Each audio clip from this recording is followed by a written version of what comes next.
नमस्कार, मी राजेंद्र गुरव आणि आपण पाहतात आपले आवडते यूट्यूब चॅनल गुरव की. मित्रांनो, आज एक नवीन डेव्हलपमेंट झाली आणि ती डेव्हलपमेंट म्हणजे सुप्रसिद्ध पंजाबी गायक दिलजीत दोसांझ हा पंतप्रधान नरेंद्र मोदी यांना भेटला. पहिल्यांदा हा व्हिडिओ पहा, त्याच्यानंतर आपण विश्लेषण करू.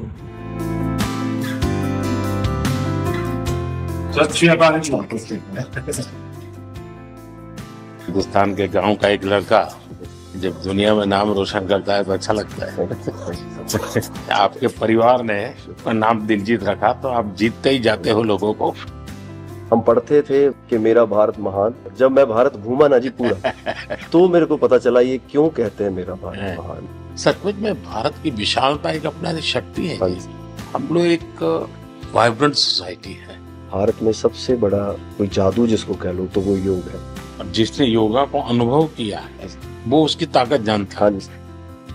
मैंने आपका इंटरव्यू देखा था सर अभी हाल ही में। हमारे लिए आप प्रधानमंत्री एक बहुत बड़ा पद है, तो हम शायद एक जो उसके पीछे एक माँ और बेटा और इंसान है वो कई बार वो भूल जाता है, क्योंकि एक औहदा बहुत बड़ा है। जब आप अपने माँ को लेके और गंगा मैया को लेके वो दिल भरा, वो टच होता था। एक्चुअली ये दिल से बात निकली है तभी दिल तक गई।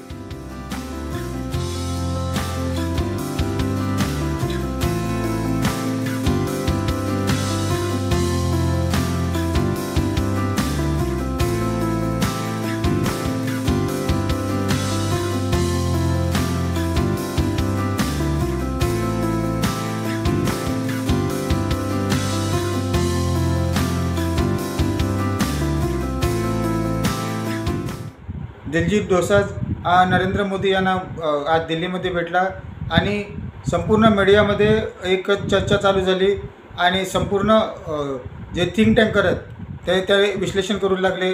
सगळ्यात पहिल्यांदा आपल्याला सांगू इच्छितो किंवा ज्यावेळेला जे लिब्रांडू पत्रकार आहेत किंवा लिब्रांडू नेते आहेत त्या नेत्याने काय एक पॉईंट विचारला. दिलजीत दोसांझ ज्यावेळेला नरेंद्र मोदींना भेटायला गेले त्यावेळेला त्यांनी काळी पगडी, काळ्या कलरची पगडी, काळा कोट वापरला होता. पण त्यांच्या लक्षात नाही आलं की त्याने एक बुके पण घेऊन गेला होता. रोज बुके, ते रेड होते. ज्यावेळेला ते एंटर झाले, तुम्ही व्हिडिओमध्ये पाहिलं असेल, ज्यावेळेला मोदींना भेटण्यासाठी रूममध्ये एंटर झाले त्यावेळेला त्यांना सॅल्यूट केला. त्यावेळेला मोदी त्यांना शस्त्रकाल म्हणाले आणि दोघांची बातचीत झाली. तुम्ही ते ऐकलीच व्हिडिओमध्ये.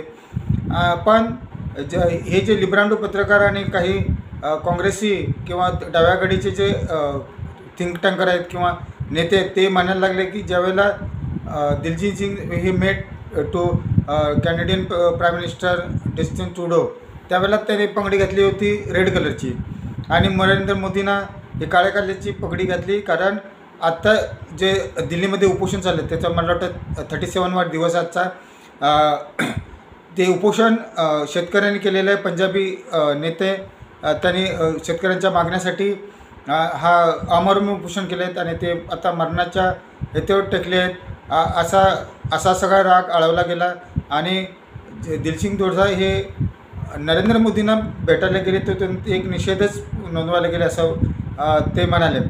पण मला तसं वाटत नाही, कारण त्यांची जी बॉडी लँग्वेज, त्यांची जी चर्चा झाली, नरेंद्र मोदी आणि दिलजीत दोसांझ यांच्यामध्ये चर्चा झाली. त्यांनी 2 प्रसंग पण सांगितले. ज्यावेळेला सुरतमध्ये भूकंप झाला त्यावेळेला गुरुद्वाराला डॅमेज झाला होता आणि तो कसा त्यांनी परत त्यांना रिस्टोर केला.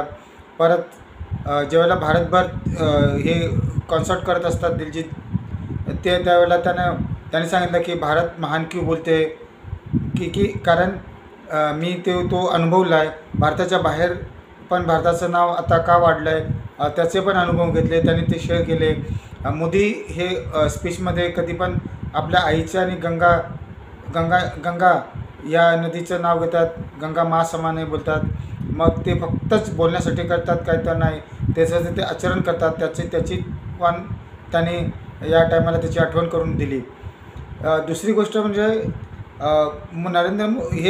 ज्यावेळेला नरेंद्र मोदी भेटायच्या अगोदर दिलजीत दोसांझ हे काही BJPचे जे ट्विटर हँडलवरून जे गधे घोडे आहेत ते दिलजीत दोसांझला हे खालिस्तानी नेता किंवा खालिस्तानी सपोर्टर असं म्हणत होते. कारण दिलजीत दोसांझ जेव्हा कॉन्सर्ट करतात ते इंडियामध्ये करतात. आत्ता मुंबईमध्ये झाली, लखनौमध्ये झाली, दिल्लीला झाली, ज्यावेळेला ते कॉन्सर्ट करतात त्यावेळेला ते त्या कॉन्सर्टच्यामध्ये शेतकऱ्यांचे प्रश्न मांडतात. कारण शेतकऱ्यांचे बरेचसे पंजाबीमध्ये शेती आणि ते पंजाबच्या शेतकऱ्यांचेच बरेचसे आंदोलनं चालू असतात. आता पण उपोषण चालू आहे.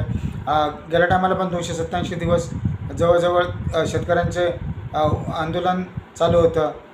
त्याबद्दल शेतकऱ्यांच्या ज्या भावना आहेत किंवा शेतकऱ्यांचे जे म्हणणं आहे ते कॉन्सर्टच्या मध्ये ते मांडतात. त्याच्यामुळे जे काही उजव्या आघाडीचे लोक आहेत किंवा BJP समर्थक ते डीजिंग जोशाला हे खालिस्तानी सपोर्टर असं म्हणतात. कारण ते कॅन्डिडेट पंतप्रधान जस्टिन ट्रुडोंना पण भेटले होते. कारण तिकडेच खालिस्तानची जी मूवमेंट चालू आहे त्याच्यामुळे त्यांना क्रिटिसाइज केले होते. इवन कंगना राऊत आणि दिलजीत दोसांचे ट्विटर युद्ध तुम्ही पाहिलं असेल. तुम्ही ट्विटर हँडलवरती जा दोघांच्याही. तर एकामेकाला त्यांनी प्रश्न विचारलेले होते. कंगनाने तर खालिस्तानी सपोर्टर म्हणून ट्विटरवरती त्यांना वार्ता केली होती. पण तेच दिलजीत दोसा आज नरेंद्र मोदी यांना भेटायला आले. ती एक सदिच्छा भेट होती असं नरेंद्र मोदींनी पण त्यांच्या ज्यावेळेला ट्विट केलं. आणि दिलजीत दोसांचं जो ट्विटर हँडलला गेलं तर त्यांनी सांगितलं की 2025ची ही सगळ्यात एक चांगली सुरुवात झाली आणि एक चांगली ग्रेट भेट झाली नरेंद्र मोदींबरोबर अशी भावना केला. ज्यावेळेला कोणी निषेध नोंदवायला येतो त्यावेळेला ह्या अशा गोष्टीचं जेस्टर ठेवत नाही. ती एक बॉडी लँग्वेज असते. जेस्टर म्हणजे जे भेटतात ती एक बॉडी लँग्वेज असते. ती तशी दिसली नाही. ज्यावेळेला गुड बाय केला तर त्यावेळेला नरेंद्र मोदींनी त्यांच्या पाठीवरती थपथपवला. असं कधी जो कोण निषेध करायला जातो ते असं जेस्चर पाहायला मिळत नाही. आणि नरेंद्र मोदींना पण हेच मला वाटतं एका दगडात 2 पक्षी मारले. कारण पंजाबमध्ये निवडणूक येतील आत्ता फेब्रुवारीमध्ये दिल्लीमध्ये पंजाबी लोक बरेचसे आहेत आणि पंजाबी हे BJP सपोर्टर नाही आहेत. त्याच्यामुळे काही लोक तरी आकर्षले जातील असा ज्यावेळेला हे गुड जेस्चर भेट झाल्यामुळे. आणि दुसरी गोष्ट म्हणजे पंजाबमध्ये भाजपकडे असा कोणताही चेहरा नाही की जो पंजाबमध्ये किंवा भारतभर त्याचा प्रभाव पाडू शकेल. प्रकाश सिंग बादल अकाली दलांचे होते पण ते अलायन्समध्ये होते. पण भारतीय जनता पार्टीचा असा कोणताही नेता नाही आहे की जो पूर्ण पंजाबवरती पंजाबच्या खेड्यापाड्यावरती प्रभाव पडेल असा कोणताच नेता त्यांच्याकडे नाही. त्याच्यामुळे ही जी भेट होती या भेटीने कारण पंजाबमध्ये भारतीय जनता पार्टी जरी शहरी भागामध्ये मानणारे असतील पण पंजाबच्या खेडेगावामध्ये शेतकऱ्यांमध्ये भारतीय जनता पार्टीची थोडी क्रेज नाही आहे. आणि त्याच्यामुळे हे दिलजीत सिंग दोसा हे पंतप्रधानांना भेटल्यामुळे तो एक मेसेज गेला. तो लोकांपर्यंत मेसेज जाईल. कारण दिलजीत दोसा हे पंजाबमध्ये मला वाटतं त्यांच्या एवढा कोणीच मशहूर नाही आहे. ते नुसते पंजाबमध्ये नाही तर मी म्हणाल्याप्रमाणे सगळ्यात वर्ल्ड वाईड ते फेमस आहेत. त्याच्यामुळे हा जो गुड जेस्चर होता दोघांचा तो भारतीय जनता पार्टीला एक पोषक म्हणून असू शकेल. आणि भारतीय जनता पार्टीचे ट्विटर बहादूर आहेत किंवा व्हॉट्सअप बहादूर आहेत त्यांनी एक धडा दिला पाहिजे. कारण मोदी हे तो मोदींना माहिती आहे कुठे कसं काय वागायचं कोणाला जवळ करायचा किंवा कुठे काय बोलायचं हे मोदींना माहिती असतं. त्याच्यामुळे भारतीय जनता पार्टीचे काही हौशे नवशे हे दिलजीत दोसाला खालिस्तानी सपोर्टर असं चिडवत होते किंवा बऱ्याचशा ट्विटर हँडलवरती तसं त्यांनी मेसेज पोस्ट केलेले होते. तर मोदींना माहिती आहे. त्याच्यामुळे ही जी जो भेट होती ही एक भारतीय जनता पार्टी किंवा पंजाबच्या खेड्यापाड्यामध्ये पंजाबच्या शेतकऱ्यांमध्ये एक गुड मेसेज जाणार होता. एक चांगला मेसेज जाणार होता. आणि त्याच्यामुळे ही जी भेट झाली ती मोदींनी एका दगडात 2 पक्षी मारले असेच मला वाटते. मित्रांनो हा व्हिडिओ आवडला असेल तर लाईक करा शेअर करा आणि मित्रबांधावर पाठवा. तसेच माझ्या गुरव की चॅनलला सबस्क्राईब करायला विसरू नका. धन्यवाद.